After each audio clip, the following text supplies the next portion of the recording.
It's the Vietnam War, and as you might know, things weren't going as planned for the US Army. Though militarily outmatched in almost every way, the Viet Cong soldiers always seemed to have the upper hand.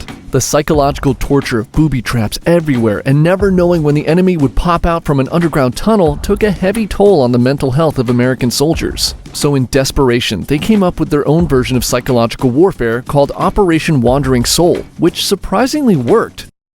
But maybe not in the way they intended. See, in Vietnam, there's a belief that the dead must be buried in their homeland to ensure their souls would make it safely to the afterlife. The souls of those who died away from home would be left to wander aimlessly in pain and suffering, like a teenager whose parents took away their phone for a week. When the US Army learned of this, they went to work creating audio recordings of would-be Viet Cong spirits who were wandering the jungle battlefields forever.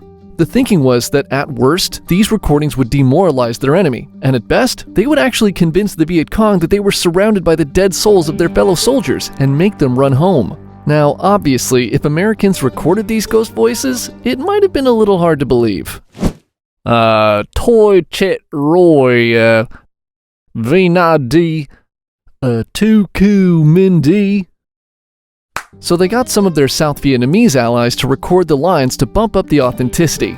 These recordings had spooky Buddhist funeral music in the background and ghosts saying things like, "My body is gone, I'm dead, go home my friends before it's too late, I came back to let you know I am dead, I am dead."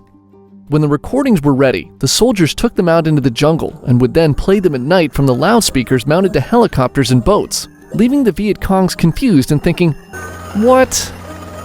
Ghosts know how to fly helicopters now?"